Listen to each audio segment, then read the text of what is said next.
এই অভিযান পরিচালনা করতে গিয়ে আমাদের মাননীয় মন্ত্রীর নির্দেশ এবং জেলা প্রশাসক মহোদয়ের নির্দেশ করবে এবং আমাদের অর্থ দুর্যোগ ব্যবস্থাপনা ত্রাণ মন্ত্রণালয় মাননীয় মন্ত্রী অধ্যক্ষ শাহাদুল হাবিব মহোদয়ের নির্দেশনা মোতাবেক আলোকিত লালমনিরহাট গঠনে অংশ হিসেবে এবং মাত্র 6 নং ওয়ার্ডকে মাদক মুক্ত করার জন্যে আমরা দিনভর রাত আমরা পরিশ্রম করে আসতেছি।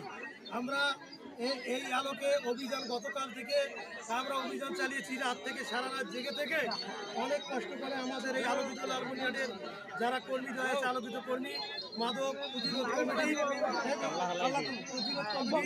আমরা অনেক কষ্ট করে আমরা নদীর পাড়ে বস্তাতে আমরা ঘাসের মধ্যে এনাদেরকে দুইজনকেই আমরা লোকের মধ্যে আমরা এই মাল অর্থাৎ গাঁজা এই পর্যন্ত আমরা পরিমাপ করে দেখেছি।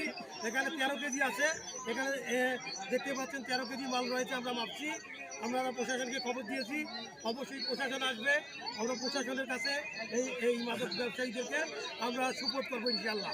পাশাপাশি অত্র অঞ্চলের মানুষদেরকে, আমাদের ভাই এবং বোনদেরকে এবং তাদেরকে অনুরোধ করতে চাচ্ছি আমি যে এই যে ছোটো ছোটো বাচ্চারা আছে আজকে, এগুলো দেখে হয়তো শিখবে।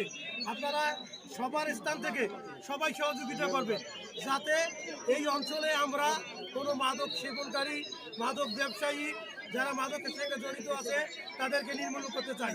আমরা সবাই চাই তো, আপনারা সবাই সহযোগিতা করবেন তো? তাহলে আমরা এই আলোকিত 6 নম্বর ওয়ার্ড করতে চাই। লালমনিরহাট যেমন ক্লিয়ার হবে আলোকিত লালমনিরহাট, আমরা 6 নম্বর ওয়ার্ড প্রেমের বাজার, মেলন বাজার, আমরা আলোকিত একটা বাজার তৈরি করতে চাই। সেখানে থাকবে না কোনো মাদক। সে হতে পারে আমার ভাই, যদি সে মাদক সেবন করে সে হলো অপরাধী, তার সাথে কোনো আপোষ নাই, সে হবে অপরাধী, পরিচয় অপরাধী, তার সাথে আমাদের কোনো আপোষ নাই।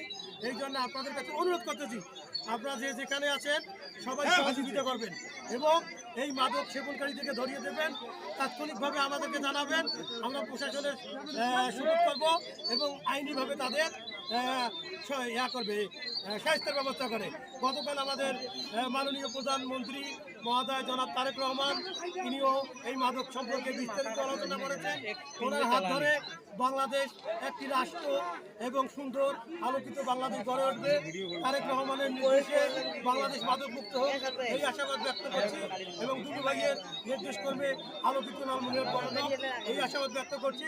সবাই সুস্বাস্থ্য কামনা করছি এবং আপনাদের কাছে সহযোগিতা চেয়ে আমরা আমাদের এবং প্রশাসন না আসা পর্যন্ত আপনারা অপেক্ষা করেন। প্রশাসনকে আমরা হাতে দিব। আপনারাও দেখেন যে আমরা আলোকিত লালমনিরহাটের কর্মীরা কোনো কারসাজি করতেছে নাকি। আপনারাও আমাদের